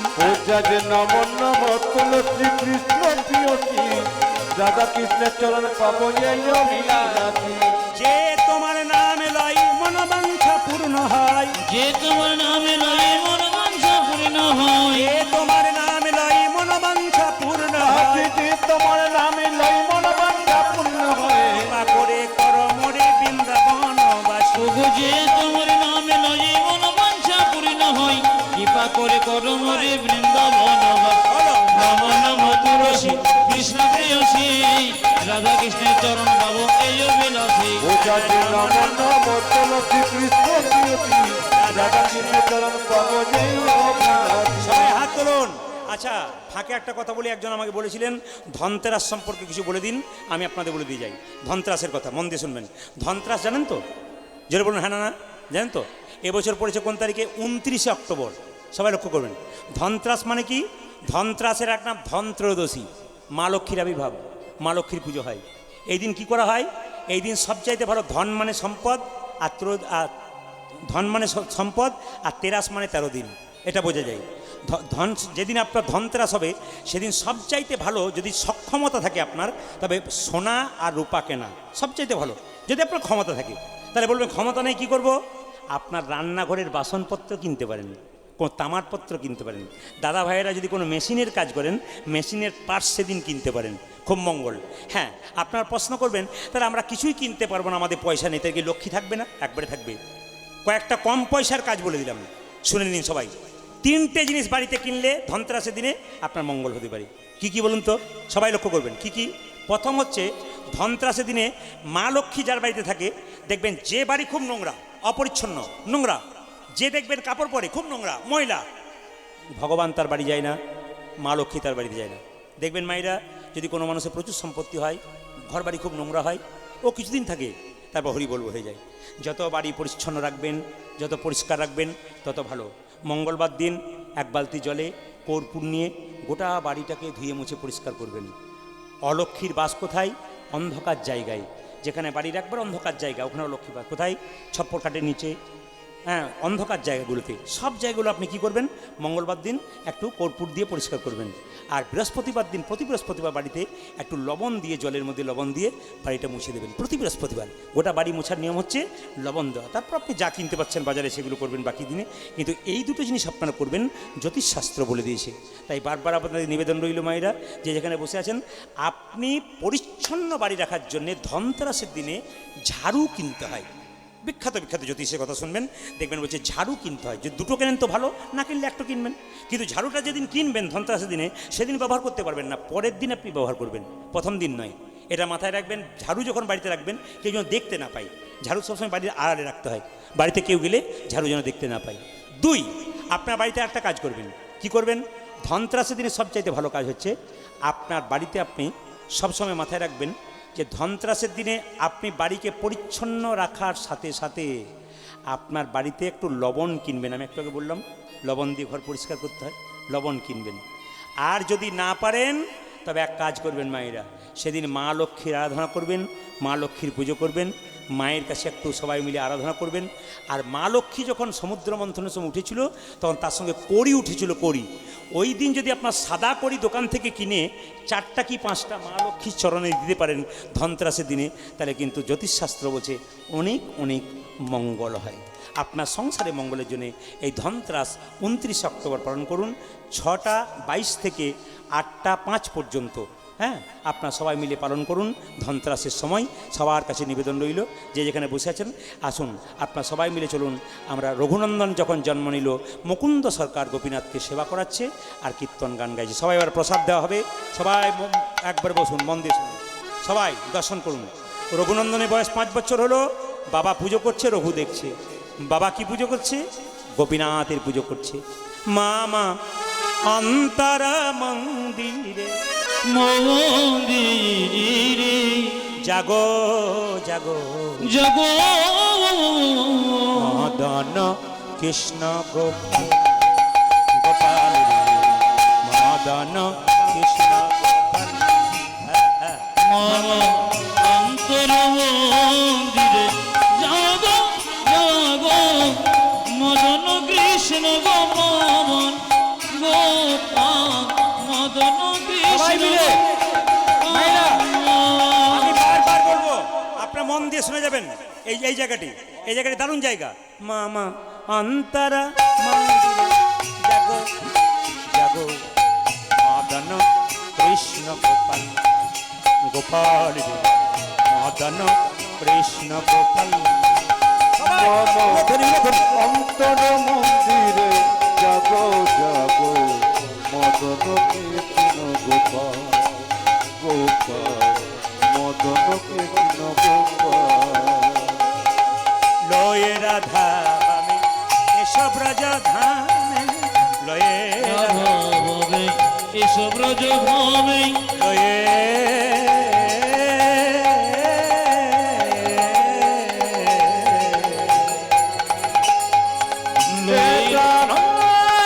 উলুধ্বনি মায়েরা, সবাই গোপীনাথকে নাড়ু খাওয়াচ্ছে, সবাই বসো।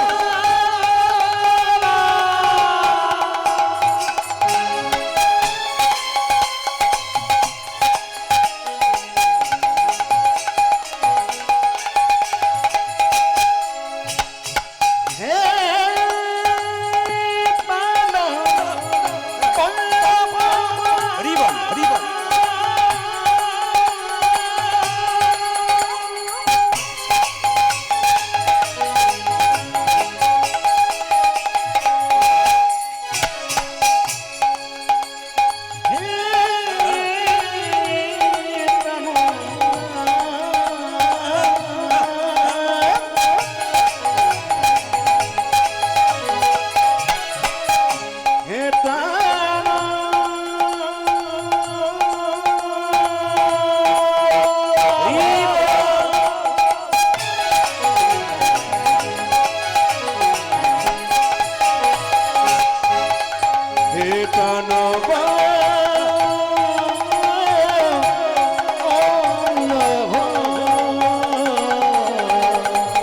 লয়ে রাধা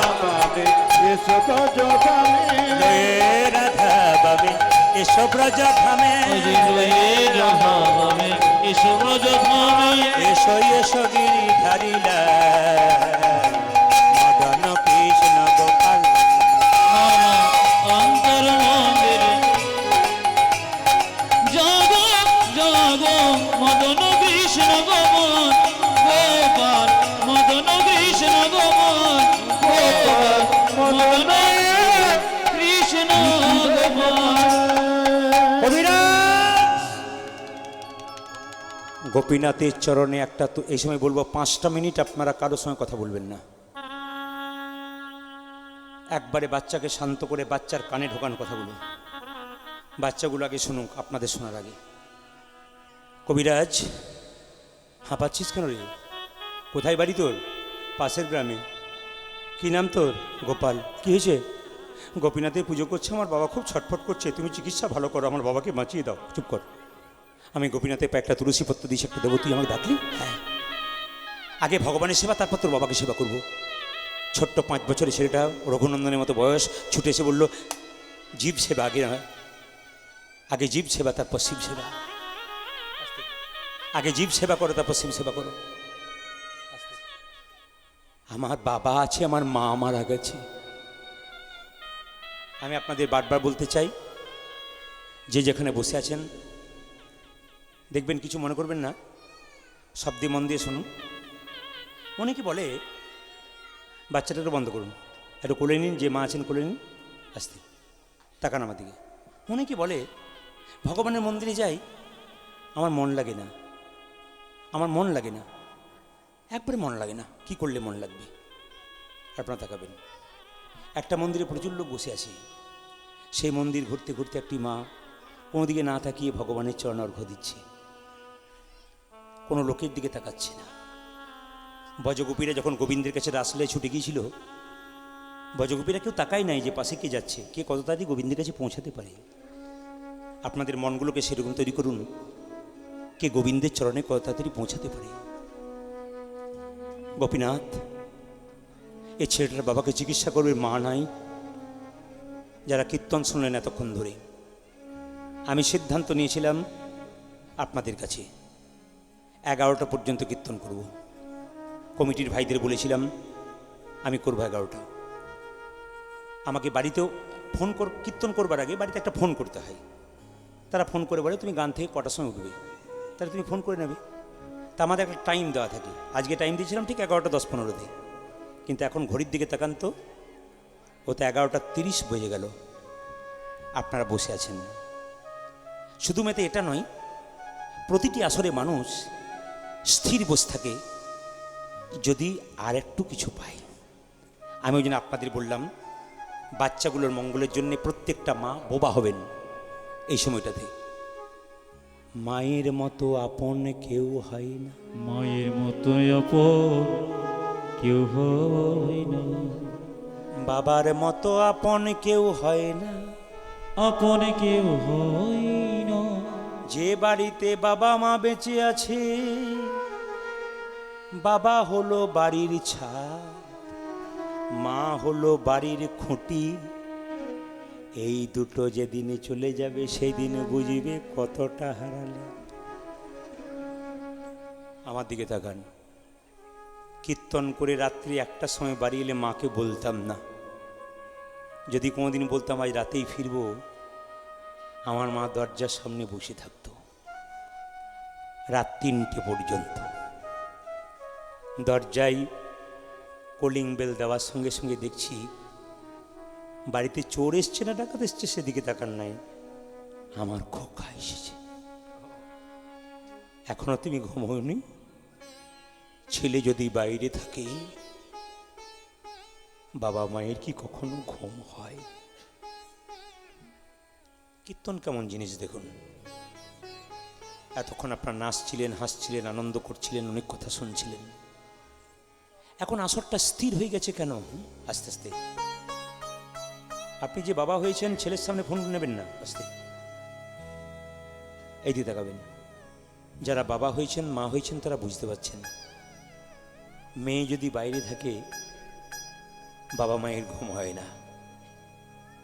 মেয়ে ঠিক আছে তো?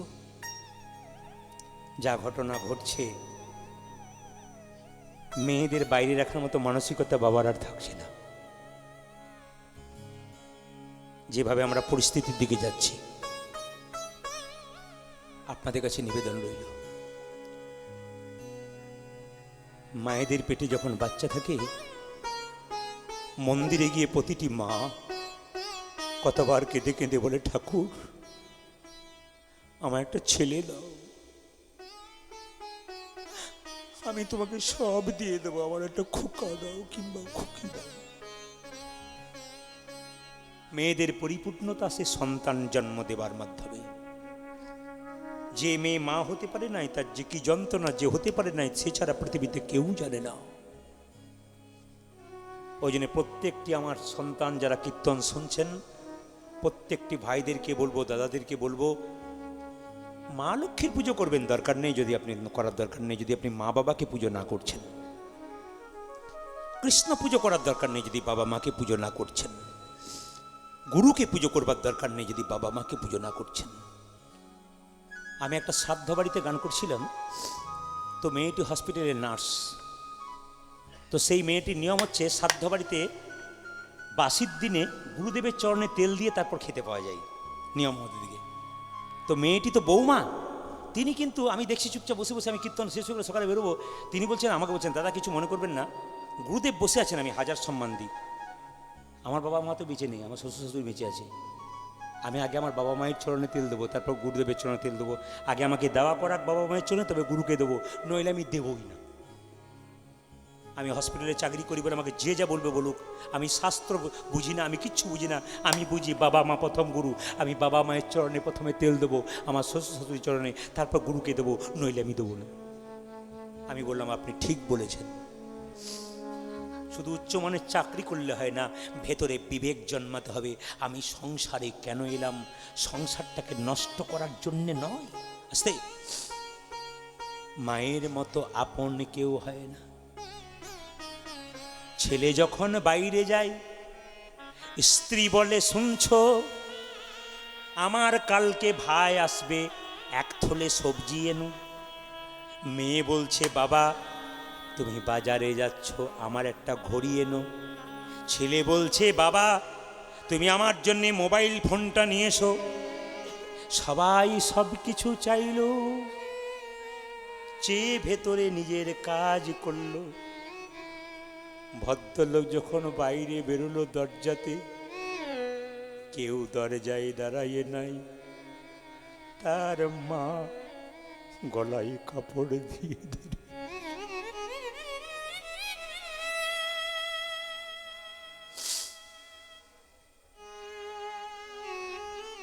কীর্তন কেমন জিনিস দেখুন, আসরটা একবারে পিন্ট অফ সাইলেন্ট। কেন? ভেতরে ঢোকাতে হবে। গুরুদেব বলল, যা আছে তোর ভাণ্ডারে জীবের ভেতরে ঢুকিয়ে দিয়ে যা, যদি কিছু লাভ হয়। একটা মায়ের পেটে একটা বাচ্চার 10 মাস 10 দিন জায়গা হয়, সেই ছেলে বড় হয়ে কলকাতায় ফ্ল্যাট কেনে, তবু তবু সবার জায়গা হয়, শুধু মা বাবার জায়গা হয় না। কি লাভ আছে কীর্তন শুনে? কোনো লাভ নেই, একবারে লাভ নেই। দাঁড়িয়ে বলে দিলাম, কোনো লাভ নেই যদি নিজের জায়গাটা ঠিক রাখতে না পারেন। হরি বলে যতই নাচুন আনন্দ করুন, আপনার কোনো লাভ নেই আসল জায়গাটা ঠিক না রাখতে পারলে। মায়ের মতো আপন কেউ হয় না, যার মা কাঁদে তার জগৎ কাঁদে। এইদিকে থাকুন, একটা মায়ের ত্যাগ দেখুন, একটা মায়ের ত্যাগ। আমার পাড়াতেই, আমার বাড়ির সামনে ছোট ছেলে, আমি দেখেছি, আমাদের যে কিছু কম, আমরা ছোট থেকে দেখে আসছি। ছেলেটার বাবা মারা গেল, কোলে পিঠে করে মানুষ করলো মাটা।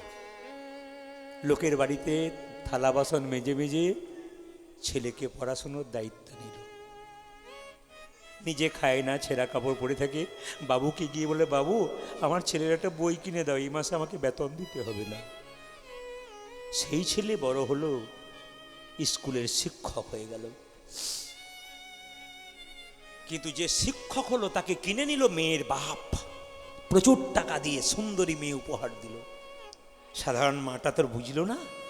মেয়ে এসে প্রথমে প্রশ্ন করলো তার স্বামীকে 1 মাসের মধ্যে, আমাকে চাও না তোমার ওই বুড়ি মাটাকে চাও? তোমাকে? আমাকে যদি চাও ওকে তাড়াও। এ সংসারে এরকম যারা করছেন, আঙুল দেখাচ্ছেন, তৈরি হয়ে থাকুন। আপনার ছেলে যখন বড় হবে, আপনার ছেলের পাশে একজন আসবে, আপনি এরকম করে আঙুল দিয়েছিলেন, ও দরজা থেকে বের করে এরকম করে আঙুল দেখাতে থাকবেন। একবারে তৈরি হয়ে থাকবেন সবাই। যদি চেতনা আপনাদের থাকে, চৈতন্য থাকে, তবে শুনে রাখবেন। কাকে চাও? যাও তোমার মাকে কোথাও দিয়েছ। অন্ধকার রাত্রিতে কেউ যখন কোথাও নেই, প্রচণ্ড মেঘ করেছে, পেপারে পড়েছিলাম বহুদিন আগে, প্রচণ্ড মেঘ করেছে, এই ঘটনাটি পেপারে দিয়েছিল। প্রচণ্ড মেঘ করেছে, এই ছেলেটি মাকে ঝুড়িতে করে মাথায় করে নিয়ে জঙ্গলে বসাতে গেছে। জঙ্গলের ঝোপে বসিয়ে যখন চলে আসছে বাঘ ভালুকে খেয়ে নেবে বলে, পশ্চিম আকাশে প্রচণ্ড মেঘ করেছে। মা বলল, খোকারে সাবধানে বাড়ি যাস, পশ্চিম আকাশে মেঘ করেছে, সময় মতো বাড়ি ফিরে যাস। শিক্ষিত ছেলে, জ্ঞান আছে, মাকে জড়িয়ে ধরে বাড়ি নিয়ে এলো। মাকে একটা নতুন ঘর করে দিল, কিন্তু মা সেই ঘরে বউকে নিয়ে থাকতে পারবে না। বউমা সেখান থেকে তাড়ালো। মা পরের বাড়িতে ভিক্ষা করে, ছেলে কেঁদে কেঁদে বেড়ায়, কষ্ট হয়, নতুন বউ তাকে জায়গা দেয় না। মা গাছের নিচে ছোট্ট ঝুপড়িতে বসে থাকে। নতুন বউয়ের একদিন সন্তান হলো, দালান বাড়িতে বাস করে। নাতি নাতনি হলে ঠাকুমাদের কত আনন্দ হয়। ছোট্ট ছেলেটা জানলার ধারে কাঁদছে। যখন কাঁদছে, এদিকে তাকান, যখন কাঁদছে তখন ওই মা, ঠাকুমা ছুটে গিয়ে বলছে, দাদু ভাই, দাদু ভাই, চুপ করো, চুপ করো, চুপ করো, তোমার মা আসবে, চুপ করো, চুপ করো। প্রত্যেক দিন চুপ করে যায়, যখন বৌমা আসে তখন ভয়ে পালিয়ে যায়। একদিন এক সাধু বাবা এসে দেখলো, বুড়িমাকে বলো, বুড়িমা তুমি এখানে কেন? বলছে, আমাকে একজন তাড়িয়ে দিয়েছে। তাড়িয়ে দিয়েছে? কে কে? আমি বলবো না, আমাকে একজন তাড়িয়ে দিয়েছে, তাই আমি এখানে আছি। ও বেশ, ঠিক আছে, এক কাজ করো, তুমি এখানে চুপচাপ বসো, আমি তোমার ব্যবস্থা করে দিচ্ছি। তোমার ছেলে তাড়িয়েছে আমি জানি। ছেলের কাছে যখন গেল, শীতকালের দিন, ছেলেটাকে যখন রোদ্রের মধ্যে রেখেছে, তখন মায়েরা থাকেন, তো রোদ্রে খেলা করছে। হঠাৎ সাধু বাবা দেখলো, কই গো মা, কে আছো, ভিক্ষা দাও। সাধু বাবা একটা শেকড় ছেলের মাথায় ঠেকে দিল, আর ছেলেটা অজ্ঞান হয়ে গেল। আর বৌমা এসে বললো, সাধু বাবা আমার ছেলে কথা বলছে না কেন? আমার ছেলে এখন লাফাচ্ছিল, কি হয়েছে, ঠিক করে দিন। সাধু বাবা বললো, আগে সত্যি কথা বল, তুই কি কাউকে তাড়িয়ে দিয়েছিস? কাউকে তুই কেড়ে নিয়েছিস? কারো ছেলে কেড়েছিস? না তো। ভালো করে সাবধানে দেখ, তুই কারো ছেলে কেড়ে নিয়েছিস? না তো। ওই বুড়ি মাকে। চোখ থেকে জল পড়লো বোমার। পরের ছেলে কেড়ে নিলে নিজের ছেলে আগে যায়, আগে ওর ছেলের কাছে ফিরিয়ে দে, তারপর তুই তো ছেলে পাবি। আপনাদের কাছে নিবেদন রইল, যে স্বামীকে আপনার বাবা মা এত কষ্ট করে মানুষ করলো, বড় করলো, তারপর আপনার পাশে বসালো, আগে সেই গাছ দুটোকে সম্মান দিন, তবে নিজেও কিন্তু আপনার ছেলের কাছ থেকে সম্মান পাবেন। ছোট্ট রঘুনন্দন প্রসাদ দিচ্ছে, গোপীনাথের পুজো করছে। বাবা কি করলো? ওই ছেলেটার বাবাকে চিকিৎসা করতে গেল, আর ছোট্ট রঘুনন্দন গোপীনাথের পুজো করছে। সবাই তাকান, সবাই তাকান, সবাই তাকান মায়েরা এদিকে। ও গো গোপীনাথ ঘনশ্যাম সবাই মাথায় কাপড় নেবে নেই সময়। ও গো গোপীনাথ ঘনশ্যাম গোপীনাথ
যে ছেলেটা ঢুকলো রঘুনন্দন, তার কত বয়স জোরে বলুন? 5 বছর। আপনাদের বয়স কত? আমার বয়স কত? আমার তো 50। অনেকে দেখে বলে 60, 70 নানা রকম বলে আর কি, কিন্তু 50-এ পা দিয়েছি। তাকাবেন, ছোট্ট রঘুনন্দন মন্দিরে ঢুকেছে। গোপীনাথকে বলছে, গো গোপীনাথ, লোকে তোমাকে থালায় থালায় প্রসাদ দেয়, সোনার থালায় রূপোর থালায়। আমি তোমাকে রূপোর থালা সোনার থালা দিতে পারলাম না, তবে তুলসী দেব, গঙ্গা জল দেব, গঙ্গা জল নাই থাকে নয়নের জল দেব। গোপীনাথকে নাড়ু খাও বলছে। কোনো মতে যখন গোপীনাথ নাড়ু খাচ্ছে না, তখন কি করলো জানেন? সঙ্গে সঙ্গে গোপীনাথের পায়ে মাথা ঢুকছে। গোপীনাথ, গোপীনাথ, গোপীনাথ। রক্ত আর চোখের জলে মন্দির ভেসে যাচ্ছে। পাথরের গোপীনাথ বলছে, রঘুরে, লোকে আমায় সোনার থালায় রূপোর থালায় পায়েস দেয়, তুই চোখের জল নয় রক্ত দিয়ে আমার চরণে সেবা করালি। তোর হাতে যদি একটা নাড়ু না খাই, তবে গীতাতে যে আমার প্রতিজ্ঞা রবে না, পত্রং পুষ্পং ফলং তয়ং যৌমে ভক্ত প্রযচ্ছতি তধাম পরিতমাস্মানি প্রতাত্মম।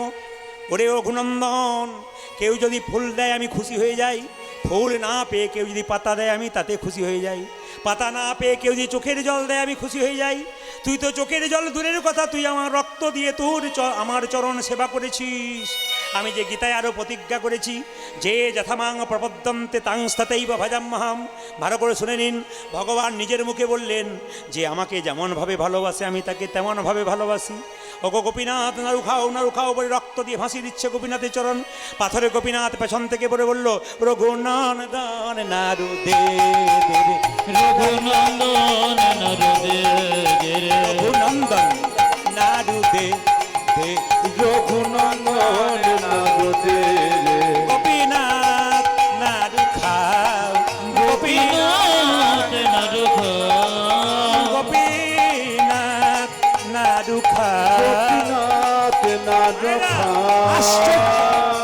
আশ্চর্য ব্যাপার, কি বলুন তো? পাথরের গোপীনাথ নাড়ু খায় না কোনোদিন, কিন্তু রঘুনন্দনের হাতে খাচ্ছে। রঘুনন্দন জিজ্ঞেস করছে, হ্যাঁ গো, তুমি তো বাবার হাতে এত নাড়ু খাচ্ছ না, আমার হাতে এত নাড়ু খাও কেন?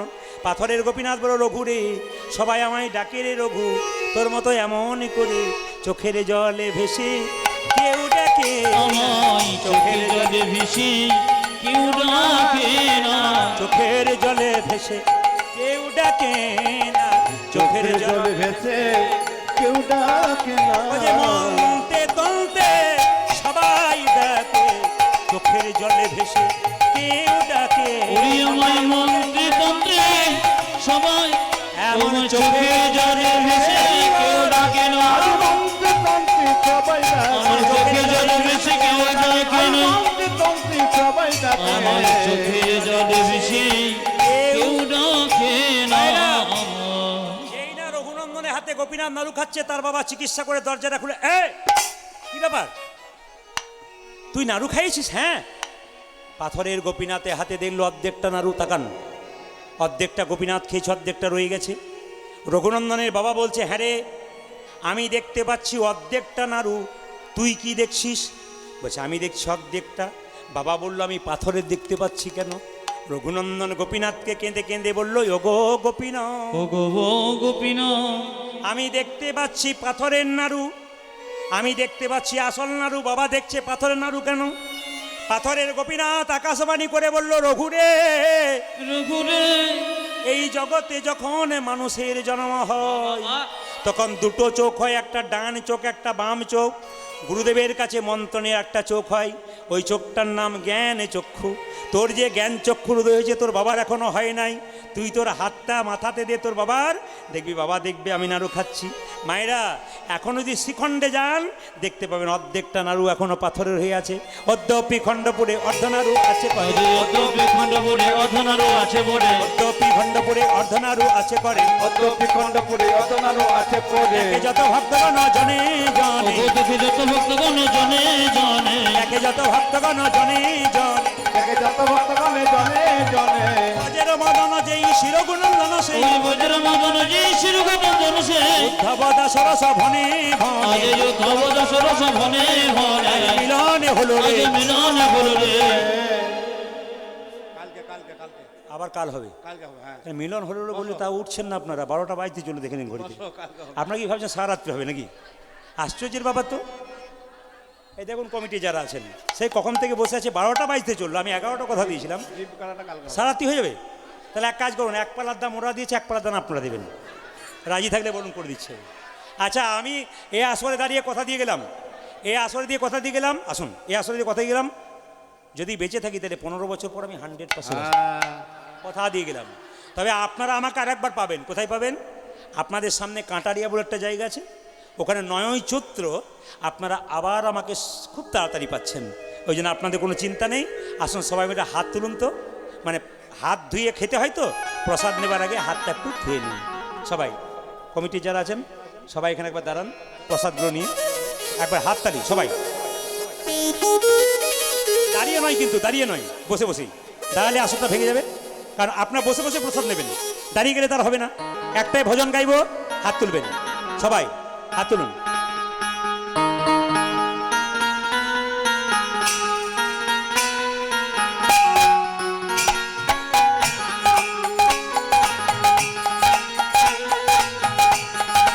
সবাই হাত তুলে হাত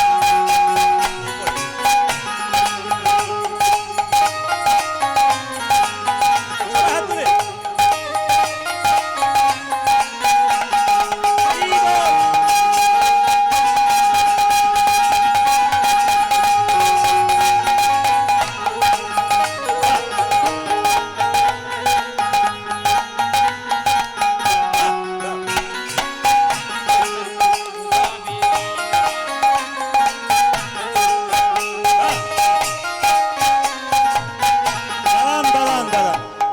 মাইকম্যানকে প্রথমে বকেছিলাম, পরে আশীর্বাদ দিলাম, ধন্যবাদ দিলাম, দারুণ চালিয়েছে কিন্তু।